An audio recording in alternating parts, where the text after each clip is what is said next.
de expertos que nos van a acompañar en esta mitad de la mañana. Contamos con la presencia de Virginia Rodríguez, que es profesora adjunta de la Clínica Médica 1, con la presencia de Beatriz Guiade, ella es gastroenteróloga, es profesora agregada de la Cátedra de Gastroenterología, fundadora de la Unidad de Enfermedad Inflamatoria Intestinal del Hospital Maciel y jefa de la Unidad de Inflamatoria del CASMU. Y tenemos también, contamos con la presencia también de Justino Ceballos, que es profesor agregado de la Clínica Quirúrgica 3, ¿verdad? Exactamente. Es coloproctólogo y forma parte de la unidad de enfermedades inflamatorias de acá del Hospital Maciel. Y vamos a contar con la presencia de manera virtual con el doctor Eduardo Moreira, que es intensivista, especialista en nutrición hospitalaria, que nos va a acompañar a través de Zoom, capaz que ya está conectado, en ese caso aprovecho para saludarlo, y si no se va a ir conectando en los próximos minutos.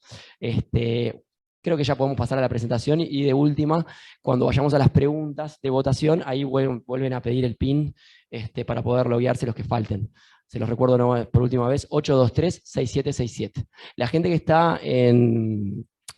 está por YouTube también puede loguearse con el PIN y también le va a aparecer los porcentajes de distribución de la votación, o sea que también pueden tenerlo presente. Bueno, y arrancamos si les parece bien. Muchas gracias. Bueno, buen día. Mi nombre es Valeria Medina, soy residente de segundo año de la Clínica Médica 1 y vamos a abordar el diagnóstico y el tratamiento inicial de la enfermedad inflamatoria intestinal. En principio, comentar el caso clínico. Es una mujer de 43 años, procedente de Jung, que como antecedentes personales es hipertensa, no tiene hábitos tóxicos, no utiliza anticonceptivos orales y no tiene antecedentes familiares a destacar. De la enfermedad actual, tiene un cuadro de 5 meses de evolución, de deposiciones líquidas, explosivas, 6 deposiciones al día, acompañadas de rectorragia, dolor abdominal tipo cólico difuso leve, y una repercusión general con un adelgazamiento de aproximadamente 15 kilos. Presentó a su vez registros febriles aislados. Al examen físico presentaba un regular estado general, estaba deshidratada, normotensa, apirética, sin taquicardia, y el examen del abdomen depresible, dolor leve, la palpación difusa, sin elementos de irritación peritoneal, y el examen perianal no presentaba lesiones. Bueno, iniciamos con una pregunta disparadora. ¿Qué planteo clínico realizaría? Tenemos, las opciones son, bueno, en esta paciente que planteamos una diarrea que es crónica, dado el tiempo de evolución, y planteamos como etiologías la opción A, que sea inflamatoria, B, asociada a neoplasia, C, infeccioso, y D, funcional. Si quieren ya pueden ir votando por el Kahoot y vamos a ver las respuestas ahí en la pantalla.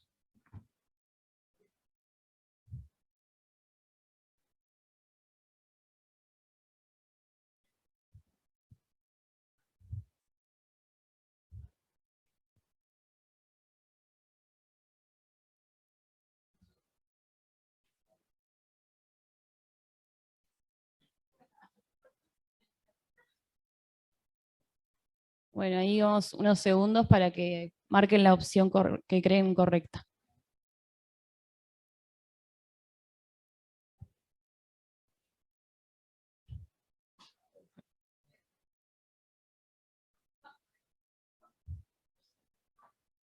Bueno, todos votaron la opción A, que es una diarrea de tipo inflamatoria. Nosotros marcamos...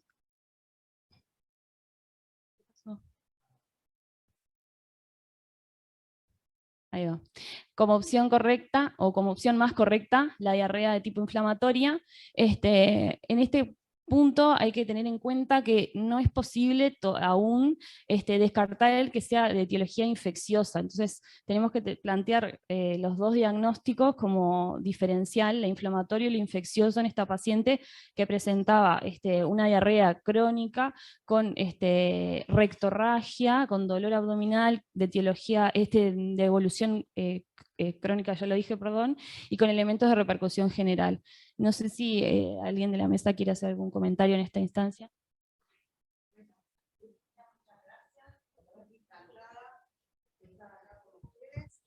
Y del punto de vista clínico hay dos o tres cositas para ir puntualizando, ¿no? Primero de la historia, que está muy bien hecha y creo que los planteos están muy bien. No es una diarrea funcional, estamos todos de acuerdo. Un paciente con un sangrado, con una repercusión general lo excluye. Y lo otro es cuando uno tiene la sospecha de, yo creo que es más importante que decir tengo un diagnóstico definitivo, es tengo la sospecha de, para saber para dónde voy a encaminar al paciente y qué le voy a pedir. Pues el diagnóstico va a surgir, como siempre, de lo que tengamos de los resultados de los estudios, ¿no? Pero sí saber hacia dónde tenemos que encaminar al paciente. Hay que recordar que estos enfermos tienen usualmente un pasaje por múltiples consultas y múltiples diagnósticos previos, y que la demora en los diagnósticos de enfermedad inflamatoria es en todas partes del mundo más prolongado de lo que debería ser, lo que le genera al paciente bastante frustración y bastante angustia. Entonces, por lo pronto, lo primero es decir, bueno, esto no es una diarrea funcional, una diarrea con sangre, con repercusión general, merece ser estudiada y vamos a encaminar los estudios. Y después vemos, de acuerdo a las características, por dónde lo vamos a estudiar. Y lo otro importante es que lo que me aporta el examen, me aporta más que nada de la severidad, ¿verdad? Un paciente y la severidad en dos aspectos, ¿no? En la repercusión nutricional, que después seguramente va a aportar más Moreira, pero bueno, un paciente que adelgaza los kilos que adelgazó ya está desnutrido, y eso nos debe abrir el ojo de que es un paciente que tiene una vulnerabilidad. Y lo otro es los elementos de severidad en cuanto a decidir si este paciente lo puedo ver ambulatorio o lo puedo internar. Que eso es lo otro que ustedes, ¿verdad? Que ven al enfermo, es la otra pregunta. Bueno, hago un planteo y ahora ¿qué hago? Entonces, como planteaba ella, ahora lo interno o no lo interno. Y eso surge fundamentalmente del examen. Entonces, el paciente no está taquicárdico, no está febril, no tiene un dolor abdominal importante, porque algo de dolor va a tener. Bueno, hay que ver, ¿no? Y establecer la severidad en base a la asociación del examen, perdón, y algunas otras características que después veremos de la cantidad de posiciones, la magnitud del sangrado, es lo que va a decidir si lo interno o lo sigo ambulatorio. Gracias. Bueno, seguimos adelante. Bueno, siguiendo esta línea de razonamiento, ¿qué estudios solicitarían? Las opciones que marcamos son la A, que analítica con reactantes de fase aguda, coprocultivo, coproparasitario, toxina para Clostridium, tomografía de abdomen, endoscopía baja y enteroresonancia de abdomen. La B, solo endoscopías. La C, analítica con reactantes de fase aguda, coprocultivo, coproparasitario, toxina de Clostridium y una tomografía de abdomen.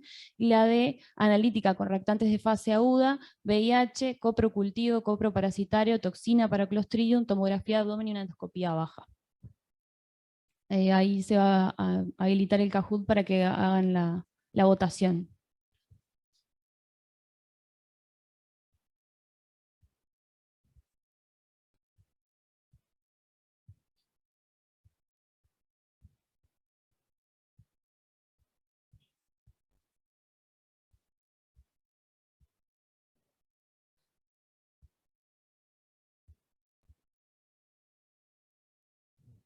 Bueno, en esta pregunta marcaron todos la opción D. No, y alguien marcó la opción C, ¿no? Nosotros marcamos como opción correcta la de solicitar en estos pacientes analítica general, sobre todo con función renal, ionograma, que tienen repercusión tienen insuficiencia renal aguda por la deshidratación, y disionías que son en general de difícil manejo, reactantes de fase aguda para ver el componente inflamatorio, un VIH para definir si estamos frente a un paciente inmunocomprometido o si estamos frente a un paciente inmunocompetente. Después es importante para descartar las causas infecciosas, coprocultivo, coproparasitario y toxina para Clostridium. Y la tomografía de abdomen, que también nos va a ayudar, no nos va a hacer el diagnóstico, pero nos va a ayudar sobre todo también a evaluar las complicaciones. Y una endoscopía baja que nos va a ayudar con el diagnóstico, y vamos a poder tomar biopsias para anatomía patológica y tener un diagnóstico histológico. En la paciente de la historia clínica se solicitó analítica sanguínea que tenía del hemograma una anemia con una hemoglobina de 9, normocítica, normocrómica, 12.700 glóbulos blancos, una velocidad de eritrosedimentación de 103, una proteína C reactiva de 265, una insuficiencia renal aguda con una creatinina de 2,49 y una azoemia de 1,14, una hiponatremia leve de 132 y una hipopotasemia de 2,8. Se realizó cultivos de materia fecal y Clostridium que fueron negativos. Después se realizó una tomografía de abdomen con contraste intravenoso y bioral una vez superada la insuficiencia renal aguda y con nefroprotección, que mostraba un engrosamiento parietal concéntrico irregular que comienza en el colon transverso y que se extiende de forma continua hasta el recto sigmoides, que informa como aspecto inflamatorio y que, importante, que no mostraba elementos de complicación asociados. Bueno, ahí está pasando las imágenes.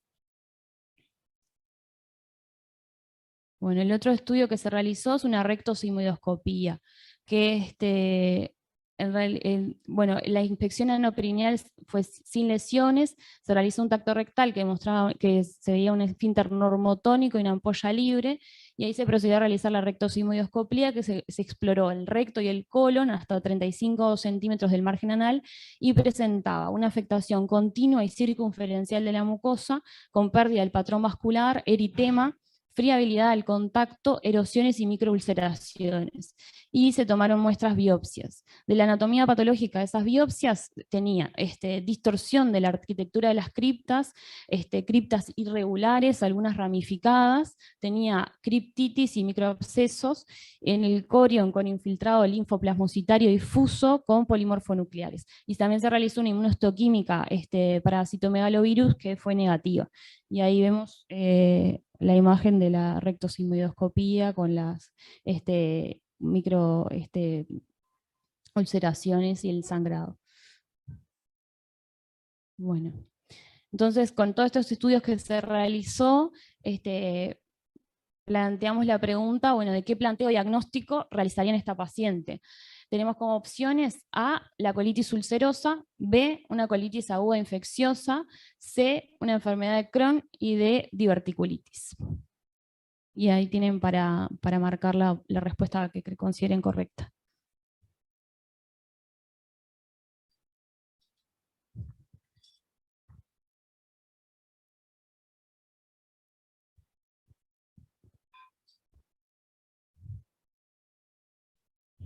Bueno, ahí tenemos, la mayoría marcó la opción A, que es la colitis ulcerosa, y vieron dos respuestas para la enfermedad de Crohn.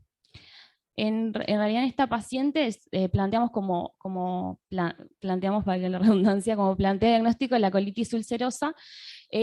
Los hallazgos todos los hallazgos paraclínicos, pero sobre todo la endoscopía y la anatomía patológica, son bastante característicos de una colitis ulcerosa. Tiene un compromiso concéntrico continuo del recto y del colon, tiene la alteración de las criptas, tiene el infiltrado linfoplasmocitario difuso, que son predictores de colitis ulcerosa, y nos aleja un poco, sobre todo el diagnóstico diferencial con la enfermedad de Crohn, que es la otra enfermedad inflamatoria intestinal que podemos plantear. Sí. Sí, no sé, si quieren hacer algún comentario.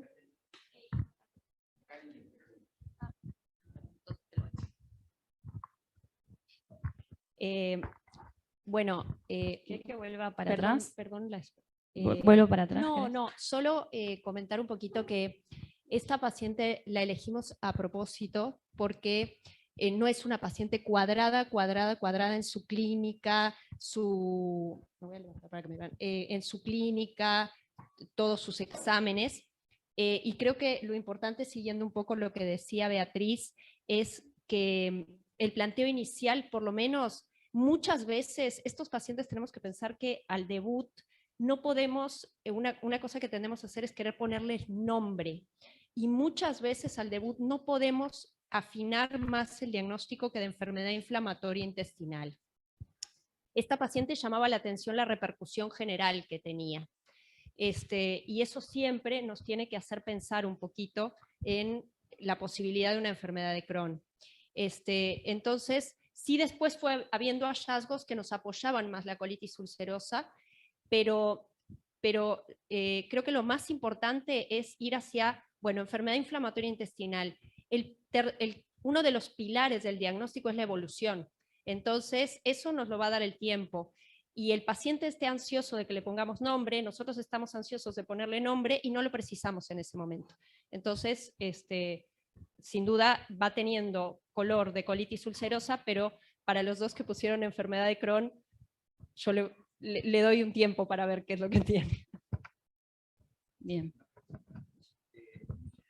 Hay esta paciente que se presenta de esta forma y que uno puede pensar que no está en un empuje severo en este momento. Y no tiene estudios endoscópicos previos. ¿Alguien plantea pedirle una videocolonoscopía de inicio y una rectosigmoidoscopía de inicio, entre otras cosas, para tratar de ver cómo está el ilion también y poder orientar un poquito más la noción diagnóstica en si es una colitis o un Crohn? Perfecto. No sé si de esta etapa lo otro de decir es que este paciente puede tener una concomitancia, ¿verdad? Porque toda enfermedad inflamatoria puede además tener una infección sobreagregada, tienen más chances de tener un Clostridium, ¿verdad? Tienen más chances de tener un citomegalovirus, de manera que no son una u otra, sino que puede tener una colitis ulcerosa y ahora haber injertado otra, que es lo que le está descompensando. Y lo otro, que si uno asume que esto es una colitis ulcerosa, esto es, y es una cosa que se las digo para que se lo graben, como tener un gran quemado. O sea, va a perder mucha proteína, cuanto más extensa es la colitis, que es una de las cosas que uno plantea ya con esta clínica. Esto no es una afectación distal, ¿no? Ya pensamos que tiene que tener una afectación extensa por el cuadro clínico, pero está perdiendo y perdiendo proteína. Un elemento que te va a dar también es la albúmina, que es un elemento de severidad, que es un elemento que te dice cuánto perdió, qué rápido perdió, y el enfermo con una colitis ulcerosa severa, que yo creo que es severa, pierde kilos, en una semana te pierde 10 kilos. O sea que la desnutrición también es un elemento de la severidad de la actividad. Y lo otro que le quería preguntar, porque no está puesto, pero como estamos en esta etapa, no vi la calprotectina y quiero saber si a alguien le pediría una calprotectina y por qué sí o por qué no. No, no tiene, pero...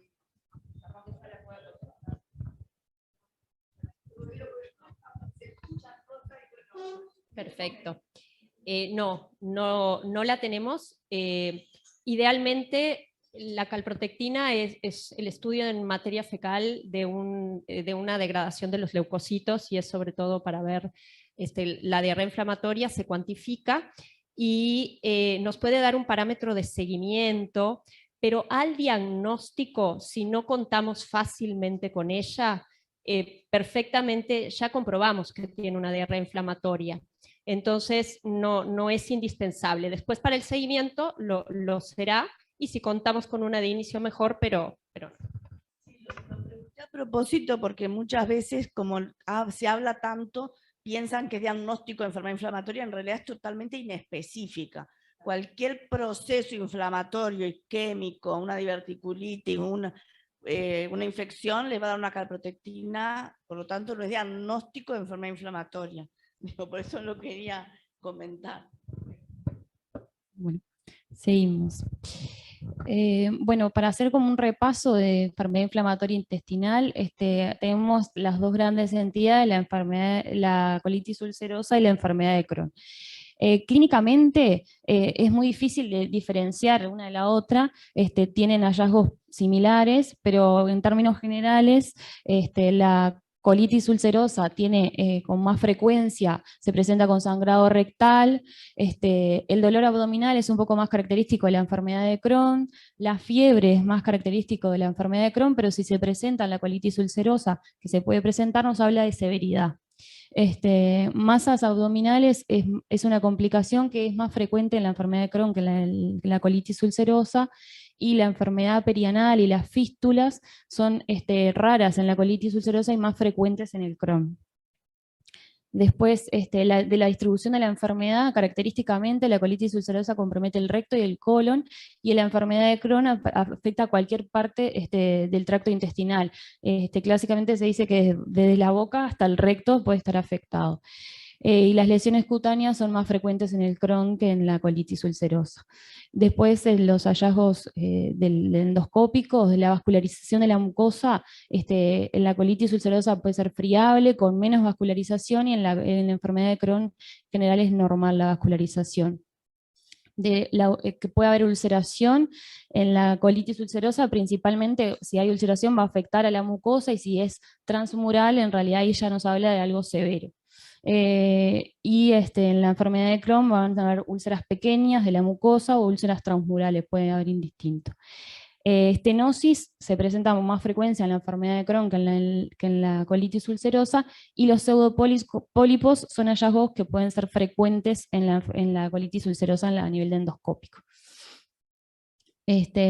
Pasando un poco más a colitis ulcerosa, que es lo que planteamos en nuestra paciente, de la epidemiología, se dan mayores tasas de incidencia a nivel del norte de Europa, del Reino Unido, de América del Norte. Se presenta en la segunda y en la cuarta década de la vida, es indistinto entre ambos sexos, y en los datos que contamos en Uruguay, que fueron los que mencionaron en realidad hoy temprano, que es el periodo más o menos de 2007 a 2011, que hay 5.2 casos cada 100.000 habitantes y 150 casos nuevos al año.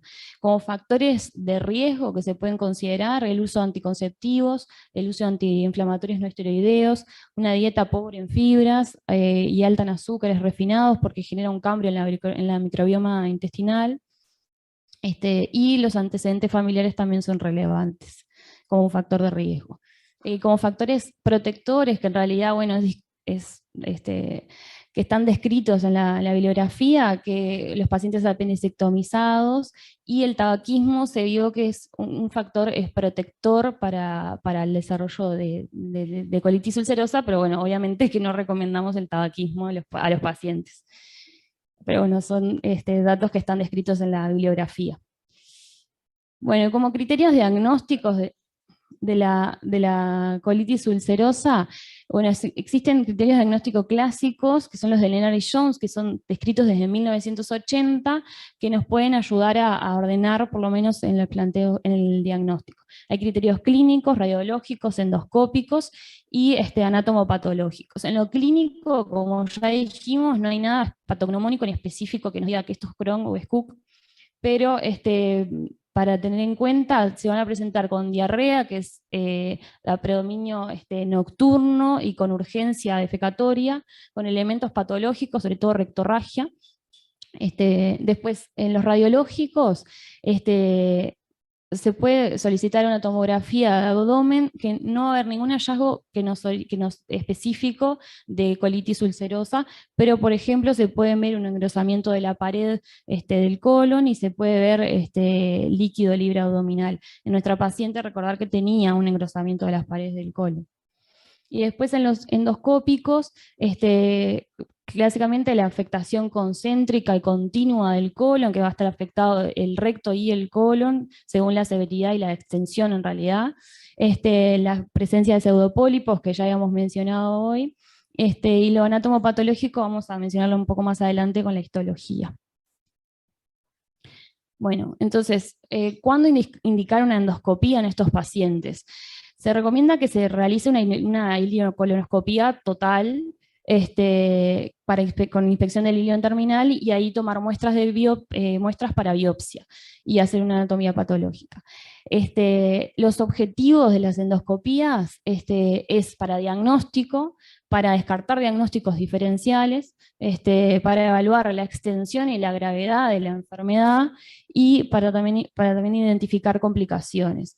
Está contraindicada la realización de una endoscopía cuando obviamente hay inestabilidad hemodinámica, cuando hay alguna sospecha o confirmación de una víscera perforada, cuando hay diverticulitis aguda, o cuando sospecho un megacolon tóxico o tengo noción de. Es importante tener en cuenta que cuando estoy frente a un paciente que tiene una colitis severa, o que sospecho que puede tener una colitis severa, no realizar una colonoscopía total y realizar una rectosigmoidoscopía flexible sin preparación intestinal. y eso nos va a ayudar a tener una noción de cómo está el intestino, de qué afectación tiene, tomar muestras para biopsia y más adelante se puede hacer una colonoscopia total. Porque tenemos un alto riesgo de complicaciones, sobre todo de perforación intestinal. Ay, perdón. Acá era la pregunta. Digo, uno es así, para hacer el diagnóstico en un caso como este, donde tenemos una diarrea con sangrado, no precisamos hacer una colonoscopia con preparación. El sangrado y la inflamación ya actúan como preparación. Los endoscopistas saben que cuando un paciente en estas condiciones entran sin ninguna preparación, llegan hasta donde está inflamado. Y donde ven materia para arriba ya saben que no está inflamado. O sea, que ya está, les mide la extensión y pueden entrar hasta el transverso sin ninguna preparación. De manera que la preparación no lo agrava y es totalmente innecesaria. Y lo otro, digo, después confirma el diagnóstico, porque en una colitis está afectado el recto siempre, o sea que no precisas mucho más, te evalúa la severidad, porque de acuerdo a la profundidad de las lesiones te va a evaluar la severidad y te permite sacar las biopsias para descartar las infecciones, ¿no? y otras complicaciones. Así que no precisas más para iniciar un diagnóstico y un tratamiento. Y lo otro es la tomografía, porque a veces uno ve, ¿no?, que la tomografía es una cosa que casi que se pide antes que los exámenes de materia, y es más importante a veces descartar una infección sobreagregada que, bueno, que la tomografía no es tan imprescindible si no sospecho que haya una complicación. Después vos me dirás, pero digo, a veces nos pasa que quieren que el intestino engrosado en todo proceso inflamatorio va a estar engrosado, en una diarrea aguda va a estar engrosado, en cualquier cosa va a estar engrosado. No es un diagnóstico específico, simplemente te dice que hay una inflamación que ya lo sabes. Entonces, me parece, digo, que si estoy en la puerta y necesito exámenes rápidos, para analítica de sangre, para ver en qué estamos con este paciente, cuál es su repercusión, y los coprocultivos, y la toxina, y la recto, eso es lo primero. Y después llamo al cirujano y veo si le parece que la tomografía es necesaria y demás, ¿no? Pero digo como para poner primeros y segundos exámenes, ¿no? No, y jerarquizar que en estos casos puntuales la placa simple de abdomen tiene mucho valor, que cada vez ha perdido más valor, y yo soy un defensor acérrimo muchas veces de la tomografía, pero para estas situaciones, y cuando uno quiere descartar la posibilidad de un megacolon tóxico o ver si ese colon está distendido o no está distendido, la distribución de la materia, por lo que decía Beatriz, que en los segmentos sanos generalmente eso está respetado, nos orienta rápidamente a descartar un megacolon tóxico, por ejemplo. Y que la colonoscopía, cuando hay un empuje severo, puede precipitar el megacolon tóxico, además de la perforación y todo eso. Entonces, si uno ya tiene el planteo de que tiene una colitis severa, lo que dijo Beatriz nos permite tener una orientación de la afectación y fundamentalmente las biopsias para descartar la infección o una infección sobreagregada. Y con eso es suficiente. Bueno, bien. Muchas gracias por el aporte. Bueno, en respecto a los cambios histológicos, que una vez tengamos la anatomía patológica, lo que es más frecuente en la colitis ulcerosa es la distorsión y la atrofia de las criptas y disminución de la mucina, que recordar nuestra paciente tenía distorsión y tenía atrofia de las criptas, erosiones que pueden ser superficiales, infiltración del epitelio superficial o criptitis con neutrófilos, la plasmocitosis basal difusa, y los granulomas en realidad epitelioides son más diagnósticos en la enfermedad de Crohn. Recordar que si tenemos una distorsión y una atrofia de las criptas, nos habla de cronicidad. Y en el caso de si tiene como hallazgo una plasmocitosis basal difusa, nos predice más a la colitis ulcerosa. Acá tenemos una imagen de una de alteración de las criptas. Bueno, para evaluar los criterios de extensión y actividad, que ya hemos mencionado un poco, de la colitis ulcerosa, como extensión, se realiza una evaluación endoscópica y nos habla del pronóstico de la enfermedad. Se puede utilizar la clasificación de Montreal, que nos divide en tres. Se dice proctitis ulcerosa cuando solo afecta al recto, después colitis ulcerosa izquierda o distal cuando afecta al colon distal al ángulo esplénico, y una colitis ulcerosa extensa o pancolitis cuando es proximal al ángulo esplénico, y en estos casos son los que tienen mayor índice de complicaciones y mayor riesgo de colectomía. Después en la actividad tenemos dos scores que son los que más se utilizan. Los clínicos, que son los de Truelove-Witz simplificado, y los endoscópicos, que se utiliza el índice de Mayo. Paso para adelante porque estamos como cortos de tiempo. Este es el de Truelove-Witz, que en realidad lo que nos dice es, bueno, si tiene, nos adelanta si es una colitis ulcerosa severa o no, para eso lo utilizamos. Si tiene más de 6 disposiciones al día, si tiene una taquicardia o más de 90 ciclos por minuto de frecuencia cardíaca, si tiene fiebre con una temperatura de mayor a 37,8, si tiene una anemia con una hemoglobina menor a 10,5, si tiene una velocidad de eritrosedimentación mayor a 30 o una proteína C reactiva mayor o igual a 30, eso ya nos define que estamos frente a una colitis ulcerosa severa. Y nuestro paciente, por eso está marcado ahí en rojo, tenía todos estos ítems, por lo que es una colitis ulcerosa severa. Y después el índice de Mayo, bueno, nos divide en cuatro, nos clasifican 4, digamos, el score endoscópico. El 0 es un índice de Mayo 0, la mucosa es normal. Voy a poner el 1, que tiene eritema, tiene la red vascular disminuida, tiene friabilidad leve y leve granularidad. El 2 ve eritema marcado, ve friabilidad, pérdida del patrón vascular y puede haber erosiones y pus. Y en la 3 va a haber ulceración, va a haber hemorragia espontánea y puede haber pus también. Nuestra paciente está entre un 2 y un 3, por lo que sería una moderada severa en cuanto al criterio endoscópico. Bueno, ¿qué tratamiento inicial realizaríamos? Inicialmente y previo a definir el tratamiento, hay que descartar diagnósticos diferenciales, hay que, como enfermedad maligna, diarrea infecciosa o sangrados de otras etiologías, considerar la actividad, la extensión con los scores antes mencionados y el riesgo de las complicaciones. Y, por lo tanto, evaluar la severidad de la colitis ulcerosa que tiene nuestro paciente.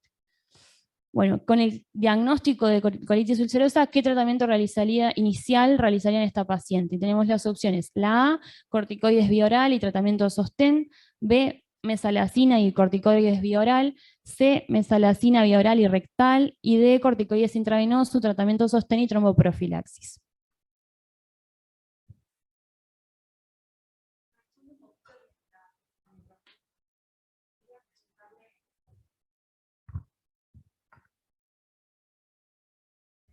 Hola.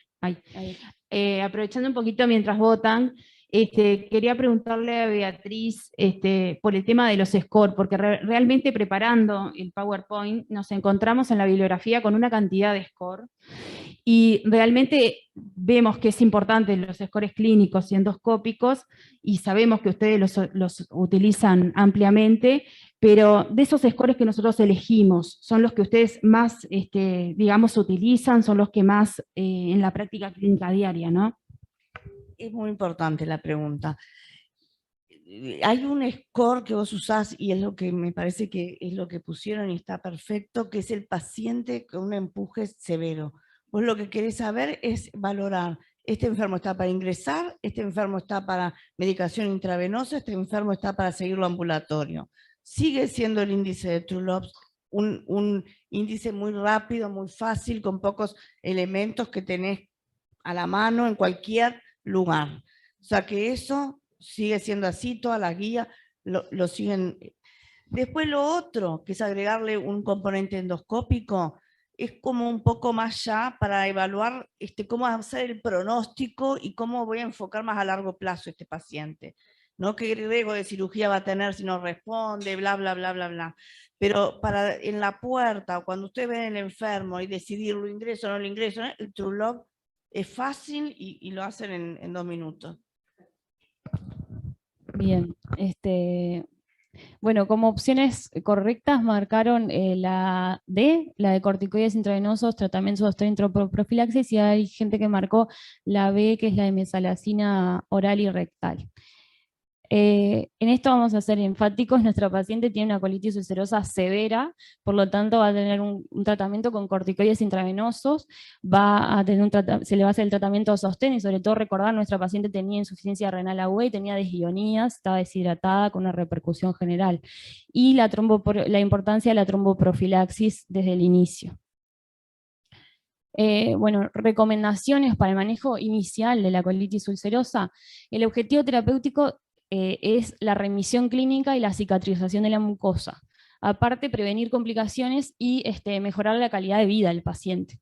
Se utiliza el treat to target o tratamiento por objetivos, que lo que tiene como objetivo es la remisión sintomática y reducir el riesgo de recaídas futuras o complicaciones, como por ejemplo enfermedad maligna asociada a la colitis ulcerosa. En la colitis ulcerosa se toma como remisión clínica la ausencia de sangrado rectal y el retorno al hábito defecatorio normal, y la remisión endoscópica que tenga un score de Mayo menor de 1. Las opciones terapéuticas que tenemos, que marcamos acá, son los aminosalicilatos, que es la mesalazina, que en realidad es la terapia estándar en la colitis ulcerosa leve moderada. Se puede utilizar por vía oral, por supositorios y enemas. La dosis recomendada vía oral es de 2 a 3 gramos día, y tener en cuenta que la mesalazina tiene como efecto adverso nefrotoxicidad, por lo tanto vamos a tener que controlar la función renal en estos pacientes muy de cerca. Después, la otra opción que tenemos son los corticoides, que en general se plantean cuando falla el tratamiento con la mesalazina en los casos leves a moderados. Y se puede usar prednisona vía oral, de 0,8 a 1 miligramo kilo día, con un máximo de 60 miligramos día, y tener en cuenta que en realidad lo que se plantea es que la duración del tratamiento total sea no más de 6 a 8 semanas, incluyendo el decalamiento de la dosis. Iniciar a 60 y lo antes posible decalar en la dosis, y no tratar por más de 6 a 8 semanas, teniendo en cuenta los efectos adversos asociados a los corticoides, que son muchos, y por lo tanto queremos sacárselos lo antes posible. Y sí tener en cuenta que en la colitis ulcerosa severa siempre va a ser corticoides intravenosos, que se utiliza la hidrocortisona. Después tenemos los ahorradores de corticoides, que la azatioprina se ha visto en estudios aleatorizados con respecto a placebo, que es una muy buena opción para iniciarlos, para instalarla desde el inicio, una vez que yo ya sé que va a estar con corticoides mucho tiempo el paciente. Y después tenemos otras opciones como el tacrolimus y los anti-TNF, que se va a hablar en otra discusión más adelante. Acá no sé si llegan a ver, pero es como un flujograma que nos podemos llevar, que en los pacientes que tienen proctitis, que tienen una colitis ulcerosa leve a moderada, lo que se plantea es realizar supositorios o enemas con mesalazina. Si estos pacientes no responden a este tratamiento, lo que se plantea es agregar mesalazina vía oral. Entonces van a estar con mesalazina en supositorios o enemas y vía oral. Si de todas formas no me responde el tratamiento, ahí recién se plantea, bueno, esto en realidad, corticoides tópicos que acá no tenemos, y entonces pasamos a prednisona vía oral. Entonces, si no responde a la mesalazina, ahí agregamos los corticoides vía oral, y siempre teniendo en cuenta la adición de los ahorradores de corticoides.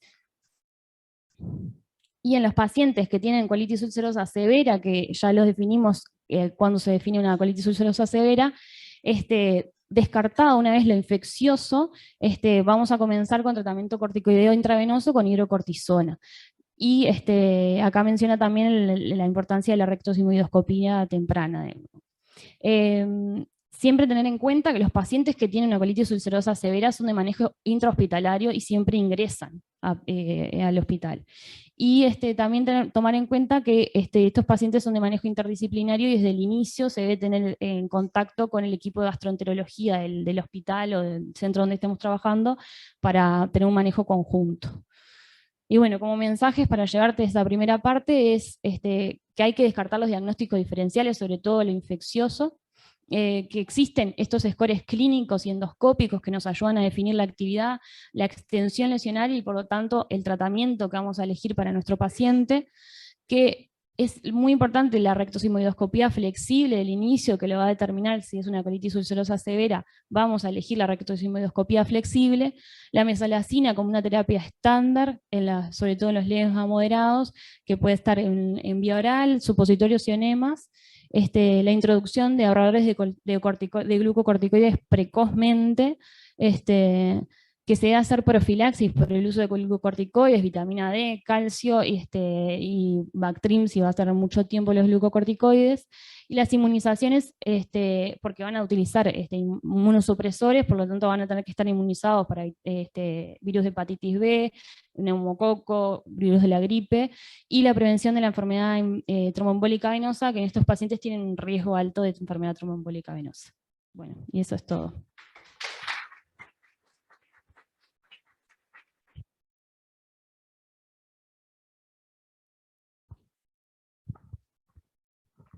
Bueno, muchas gracias a Valeria por la presentación y a la mesa por todos los comentarios. Ahora, si les parece bien, ya podemos pasar adelante con la segunda presentación de esta instancia, que es el abordaje del paciente con empuje brote moderado severo. Entre tanto, más comentarles que ahora vamos a cambiar de Kahoot, les vamos a pasar un nuevo pin. Como pueden ver, en realidad el máximo de